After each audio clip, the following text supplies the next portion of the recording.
Before the ascension of both the NFL and NBA in the 80s and the 90s, baseball was by far America's most popular sport. It's national pastime.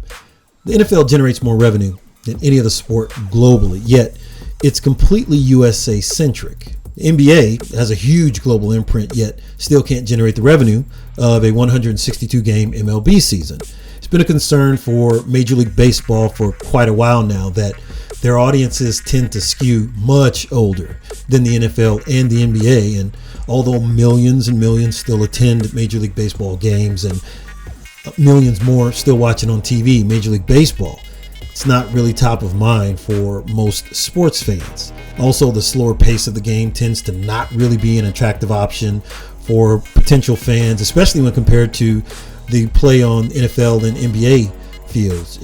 And so if you don't put an attractive product on the field, there's just too many other sports and entertainment options today that simply didn't exist years ago when baseball was king. So there seems to be a perception by much younger generations that baseball is a sport that's primarily followed by old guys and geeks.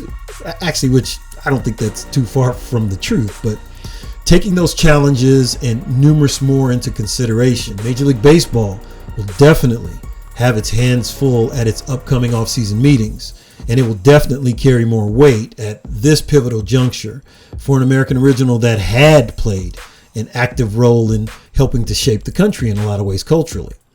I touch on some of those issues with longtime sports journalist and former Dodgers exec Jorge Martín as we discuss MLB's upcoming off-season challenges and how those challenges may assist in growing the game we love to new generations moving forward.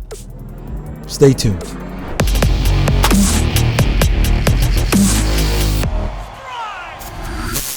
Appreciate you coming in, my man. Anytime, Clyde. Anytime for you. Great baseball season. Actually kind of excited that the Braves did what they did. Even though I was going for Houston, there were good things to think about on both sides. I didn't realize the history of the things with the Braves as far as losing the All-Star game. 27 years since they won. 26. You know, and when you hear Freeman's story, you know, and he's a local, the first baseman, right? That's Freeman for the Braves. Freddie Freeman. When you hear his story about being the longest tenured player on the Braves and all the futility that he's gone through year after year with the team, there's always great story. You and I, we're storyline kings, so we always talk about that stuff. And then another local boy, Freed, the pitcher, you know, to see him get up Harvard there Westlake. slinging it. Harvard Westlake, to see this guy doing what he did at the level in which he did it, that was interesting to watch. Still wish the Dodgers were in there. Still hope the Dodgers would have been able to make it and win it all. But c'est la vie. Wanted Dusty Baker to win a chip. I really watched that guy. I love that old school, just calm as can be in the midst of things. So he'll get another shot. So we'll see. But what I'd like to do, we don't need to wrap up too much on the World Series. I think everyone and their mom, they've had a chance to discuss that. So I think what will be interesting is moving forward. We have lots of things that we'll discuss that you'll be doing as we get closer to spring training, which are very exciting. Great little tease. You guys will be absolutely fired up to hear of some of the stuff Jorge has going over the next 4 or 5 months when spring training comes around. We'll get to that later. But for now, we'd like to discuss a little bit about what's happening with the CBA. I believe it's coming up this December. Yeah. Players and management get together and they try to hash out certain things. MLB, the World Series, did approximately on average, I think, close to 10 million viewers, which is pretty good per game in the World Series, considering. Still not the levels of football, but it doesn't matter if it's the level of football, because just as sports, I always think sports have way more of an effect on pop culture than most motion pictures and television shows. And it's the only, I don't see people wearing a jersey with Tom Cruise on it, right? A jersey with Brad Pitt.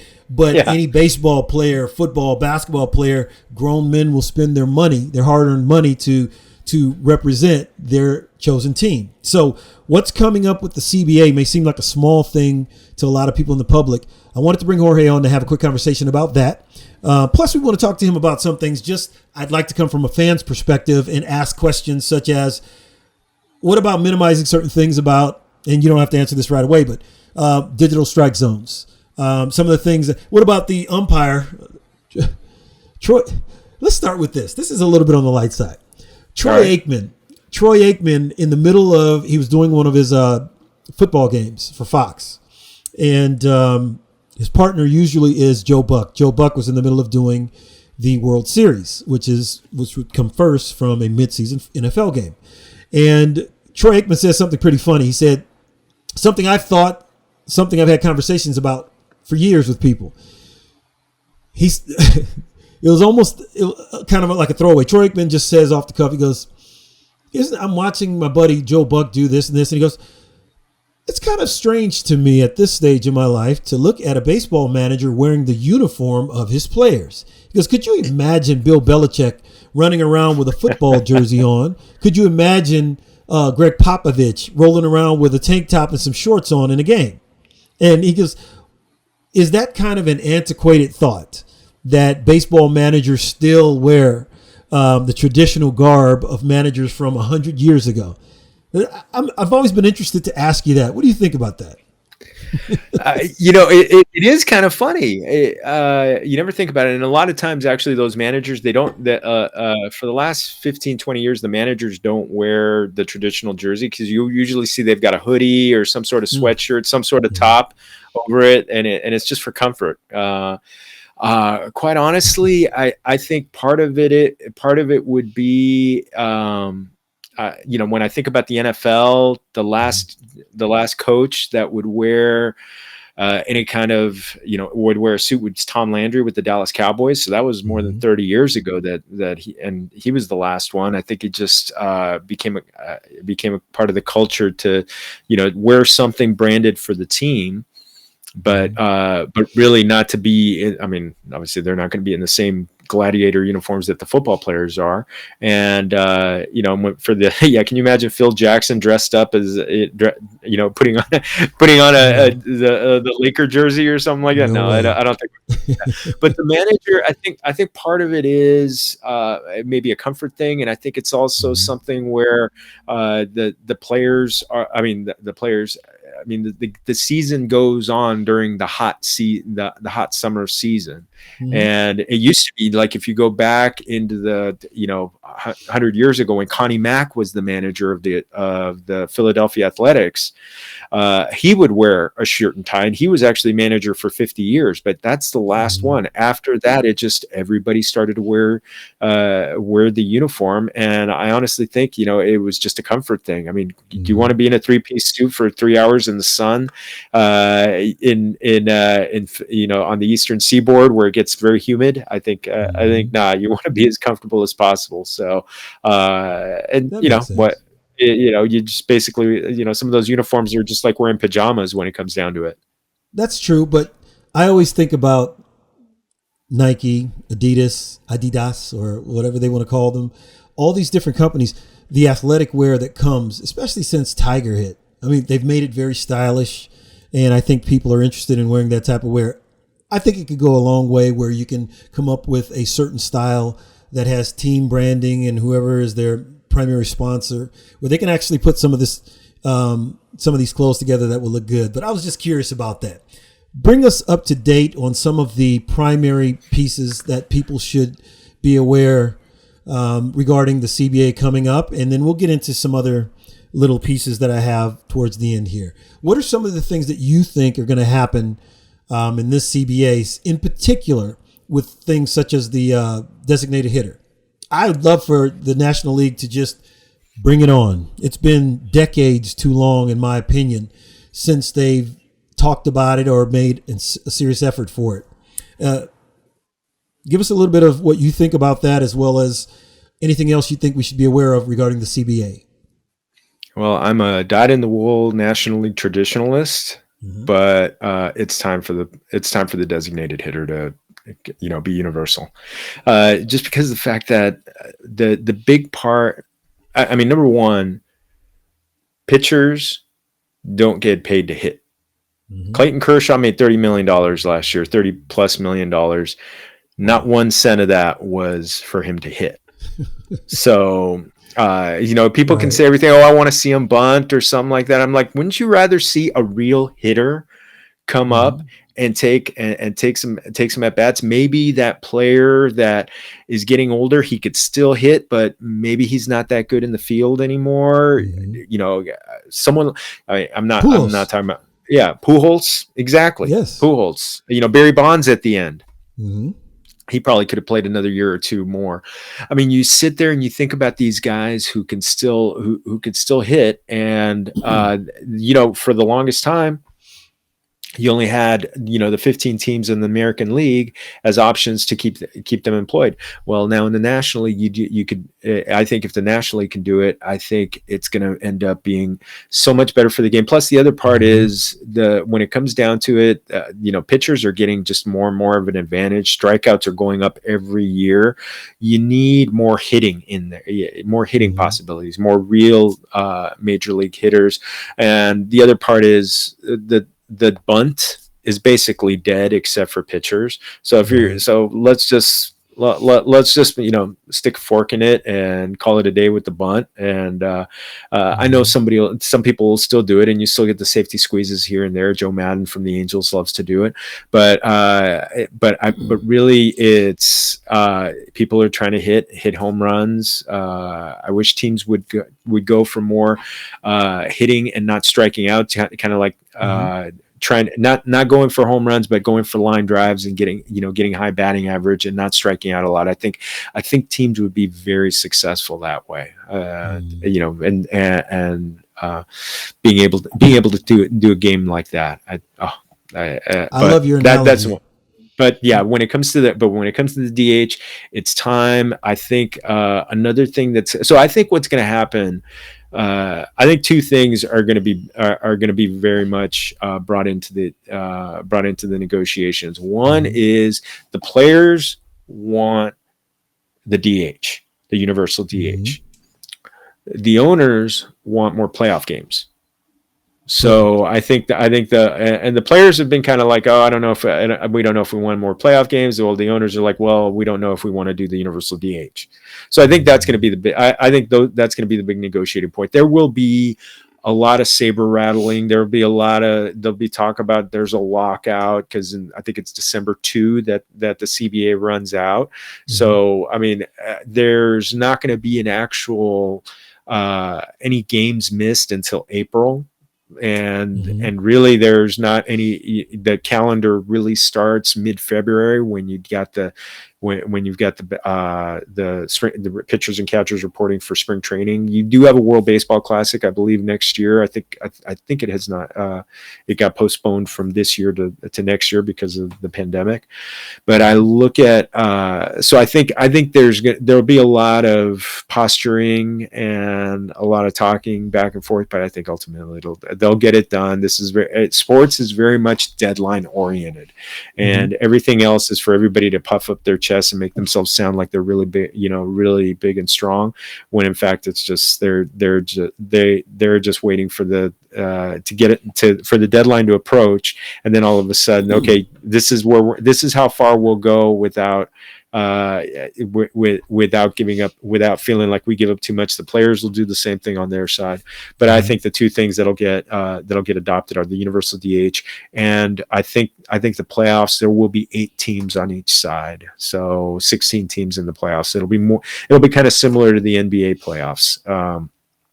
Where you got like a short series, and very similar to the kind of the almost the exact same setup as the 2020 playoffs, where you had Mhm. the 3 rounds, and then you had the 3 rounds, and then the World Series.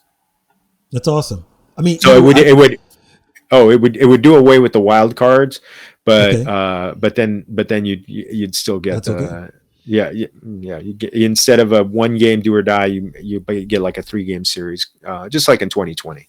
It's crazy to me how any of the players' unions ever use the idea of we don't want to add more games to the schedule because, first of all, most teams don't make the playoffs. So most people are taking an early vacation. Those that do survive or that actually make it through, the more games you play, the more you're paid.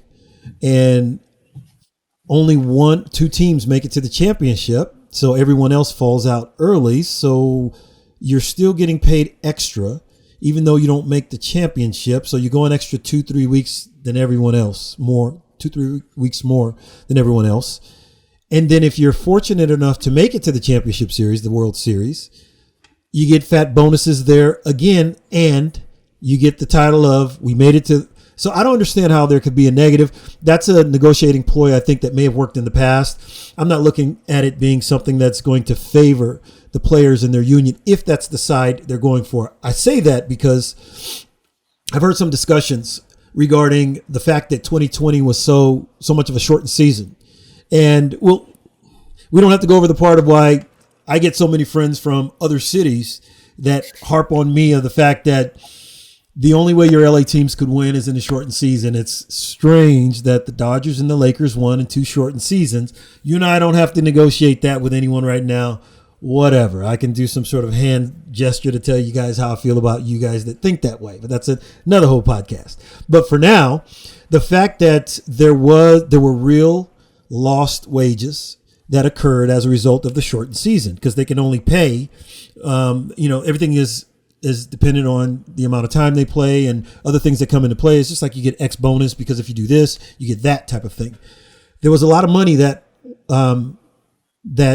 was not accrued as a result of the shortened seasons in 2020. Do you think any of the negotiations in this season, the deficits that all the teams experienced, some players as a result of 2020, do you think that's going to have any play in, well, guys, let's do things this way moving forward because there is a deficit we've had to tack on from a season ago? Is that going to play at all into how things are going to come out in the CBA this time? No, I don't. I think that's going to be a failed argument to happen because the fact that the players are going to say, "Hey, you know what? I lost 2/3 of my paycheck, and the player and a year off of my career, off of my high earning career, as the owners and the franchises, it's like, oh, you keep going on. You'll still be making bank when you're 60, 70, 80 years old. I'm not making, as the players, I'm not making I'm never going to make at 60, 70, and 80 what I was making as a 25-year-old peak of my powers player. So that's the one thing. I mean, it's going to come down to money and just kind of how they slice up the pie. When you're talking about the adding the playoffs, it's really going to come down to the players saying, okay, well, we want this big a chunk of the pie since we're the ones who are playing. And the owners they'll go back and forth, and they'll just come up with a number that works for both sides. And that's because that piece of the pie is separate from the regular season money, because that's their contracts are for the 162 game season. Correct. But then you add in all the TV money, all the sponsorships and everything that's going on during the playoffs when so many eyeballs are on there. That's where you're going to be looking at that's where the players are just going to be like, okay, well, we want our chunk of the pie, and just being happy with it. As far as I want to say something to the people who are saying that those championships were run. Number one, the Lakers played 72 of the 82 games, or something thereabouts. Don't tell me that was that was any kind of a shortened season. Baseball season, yes, it was a 60-game season, and but there's no one who can say that the 2 best teams in the major leagues didn't get there. And you saw some fantastic playoff series. I mean, the Dodgers Braves and the Rays and the Astros both went 7 games. And everyone had the same shot. Yeah, you had the same shot. Everybody, I mean, and the players had to live in a bubble during a worldwide pandemic. They're not only just trying to fight the team in front of them, but they're also trying to avoid getting sick so that they end up getting taken out of at the toughest time of their career. So I mean, anybody who wants to say that, no, come on, come over here. Let's have a beer, and I'll tell you why you're wrong. I love it. We'll leave it at that, and I agree with you completely. So thank you. I wanted to get your opinion on that. Let's run through some quick hits before we wrap this up. Digital batter's box. That's been bandied about quite a bit. Do you think that's going to be part of the CBA, and is there some merit to it? I think baseball really moves very slowly on something like that. They move very slowly on adopting instant replay, and they've always updated it. It's been experimented in the minor leagues and in some of the independent leagues. They've done a lot of they're doing a lot of experimentation. So, and obviously there's going to be some talk with the Umpires Association. So they've got their own unit. The umpires are going to be like, oh, so I'm just going to be at home plate, calling safe or out on a play at the plate, and that's my job. So. I will say, when we're watching the games and we see that ball that's outside and it's called, and we saw that it was called for a strike, and we're just kind of like, oh, the one thing that it would take away from us is the complaining from the fans when they think the ball was a strike and it was actually a ball. It's like, who are you going to complain to? You're not going to complain to the ump. You want to complain to the computer that said the player was. So there's got to get some uniformity, because of where do you have where do you say the strike zone is, and do you put different sensors on the player so that it becomes I think there's a lot of things that need to happen before it gets approved. I'd love to see it. Just because that takes another thing out. I mean, I do like the human element, but I just, there's so much that goes into a game being played correctly. And now that gambling is becoming such a bigger deal, you don't want any human element to potentially screw it up. I mean, you think about the 1985 World Series, where Game 6, bottom of the ninth, 2 outs, and a player was clearly out, and every replay showed that he was clearly out. And Don Denkinger, who is forever lives in infamy with the St. Louis Cardinals fans, he called the guy safe. They rallied. The Kansas City Royals rallied. They came back. They won that game, and then they won the World Series the next day, when in fact he should have been out. Correct. He should have been ruled out. So yeah, you just want the human element to be. You probably want the human element to be minimized as much as possible. Couldn't agree more.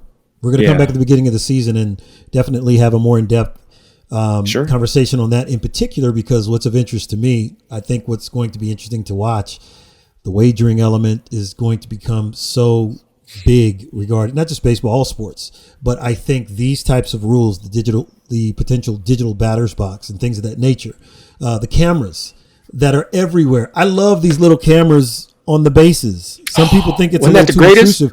I think it's fantastic. We're all talking about building the presentation of these sports. I love that in football. Basketball has gotten pretty good with it.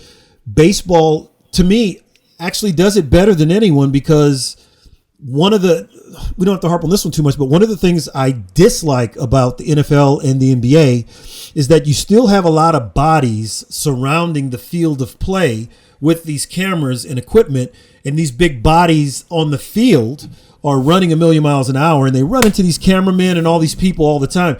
Both sides can easily be hurt.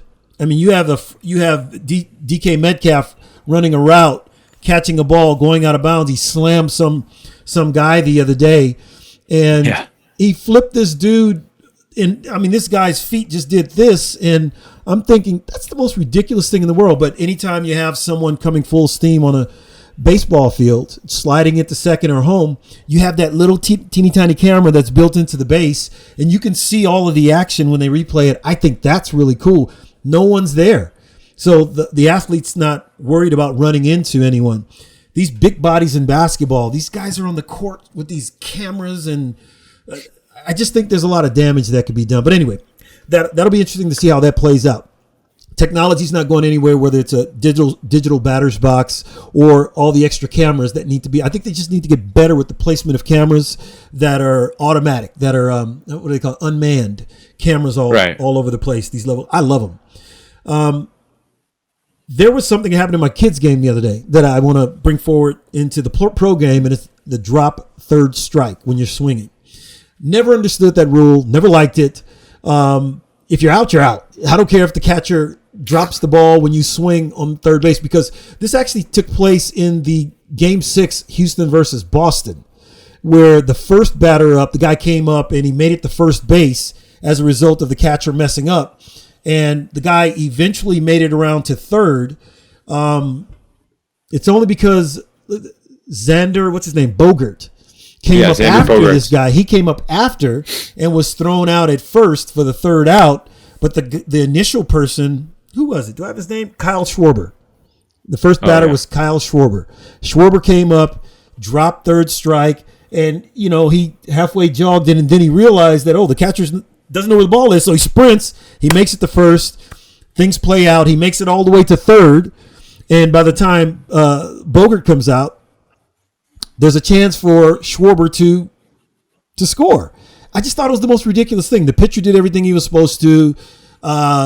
For whatever reason, the catcher dropped the ball. I just think that's a strange rule. Does that ever come up for conversation as to, should we keep this or should we get rid of this rule? Because the kids at that level, at my son's level, they take advantage of it. Half the kids get up with it. The catcher can't catch the ball at that level. And so, a kid swings and he drops, the catcher throws it. The equipment's bigger than the kid wearing the equipment at the Little League level. So he's looking for the ball and every parent's screaming and the other kid is like, I got a free base. It's like, but you didn't earn it. You didn't earn it. So to me, it's just teaching the kids something that's not really, I don't know. I'm going to give you a free throw because you just came in the game. Get out of here. Yeah.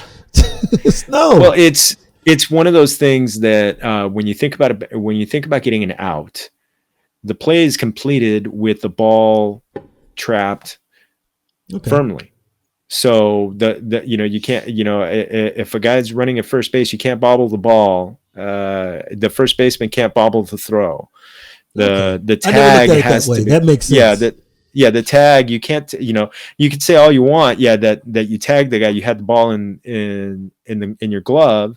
And then all of a sudden the ball pops out, the guy, you didn't complete the tag. So it's the idea behind completing the play. So that's where that comes from. Plus it's been around since the game started. I mean, I think there would be a lot of, pissed off fans over something like that. There would, but the whole point is we're trying to speed the game up, make it much more entertaining to, even though they averaged about 10 million, the regular season, 162 games, doesn't necessarily bring eyeballs. The football is only getting bigger, better, and stronger. I think the NBA may make a comeback in the next couple of years. Baseball is going to have to do something. They're generating a lot of revenue. They're the number 2 revenue generator out of all the sports leagues, right behind it, not right behind the NFL, but number 2, distant second behind the NFL. But nonetheless, they're number 2 because of all of the games, all of the what's the word I'm looking? Inventory of games, which they can, and it's all regional networks, so that works for MLB. But they still need to transition, and behind the doors, you can tell that it still takes a lot to produce 162 games per team and playoffs and to keep fans' interest.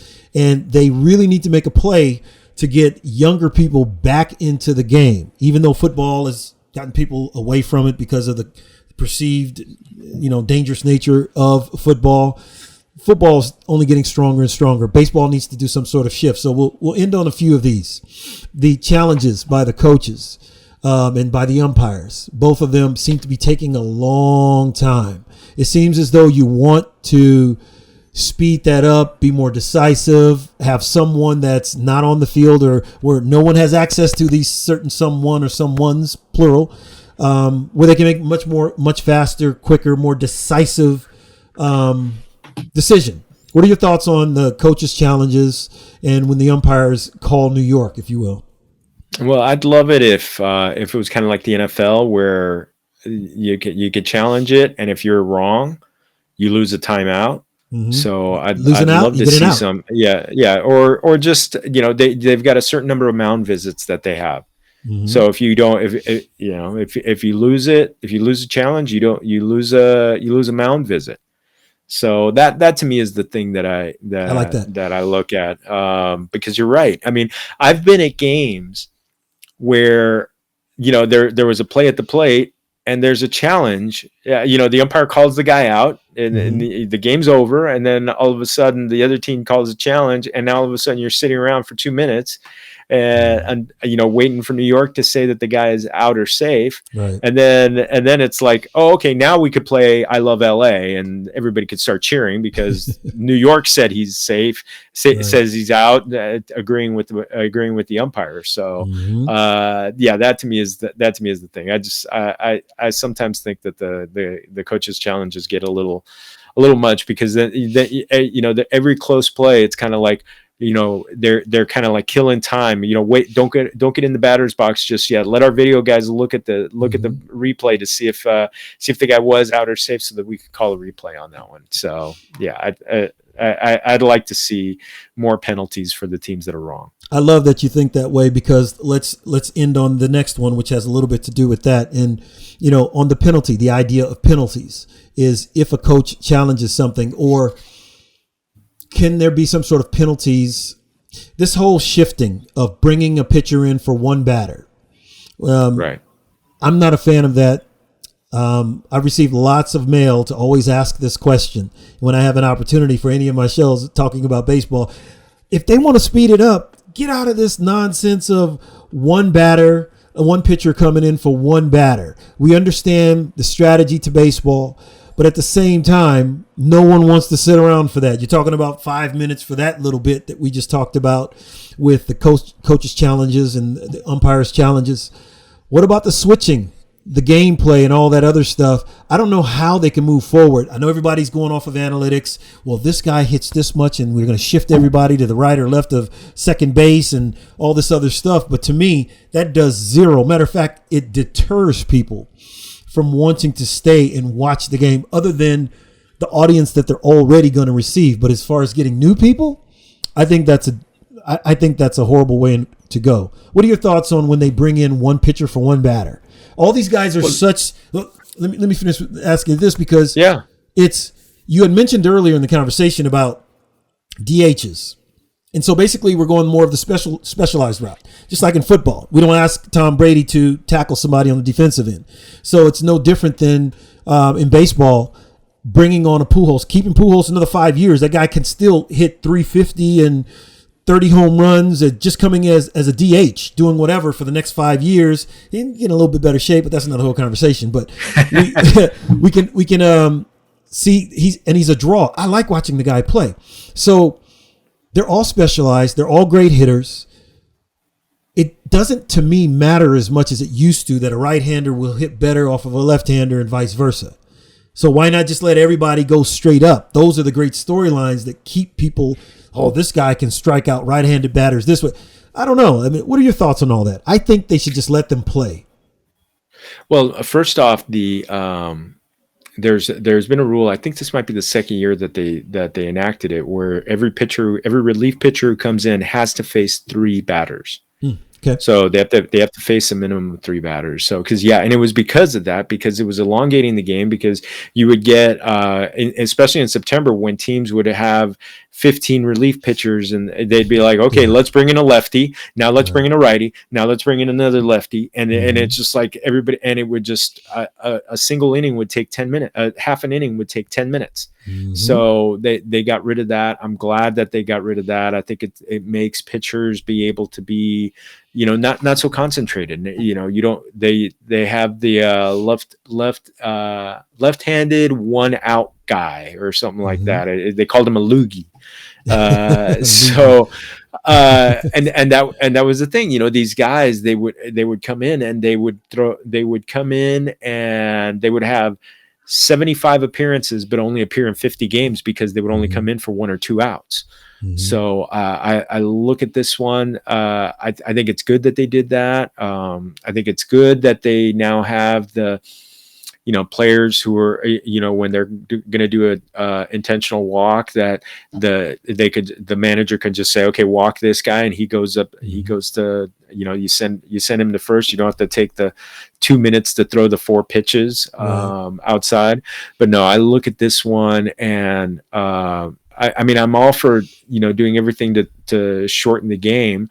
But I would say, I'd love to find ways to get rid of the shift, and to me, I think the other part is have the pitchers throw more strikes. So if the pitchers throw more strikes instead of like, trying to concentrate on the corners, their pitch count stays down, the games go by quicker, and hopefully they get, more balls get into play. So I'd love to see that a little bit more. Well, fantastic, man. I could talk to you about this stuff another hour or so, but we're going to cut it right here. Appreciate your time. Thank you for taking the time with us today. And we will definitely loop back with you on the bunker regarding football. And when I say football, we only mean the NFL, maybe a little college, but mainly the NFL. We're not talking about soccer. We're talking about football. So we will talk with you guys. Jorge, Familia FFB. You guys have his tag right there. I don't know which way I'm pointing as far as that you guys can see. But anyway, thank you again, my man. Anytime, Claude. Anytime. Thank you so much. And everybody, thank you so much. Be good to each other. And happy holidays. Happy holidays. We'll talk soon. Take care. Hold on.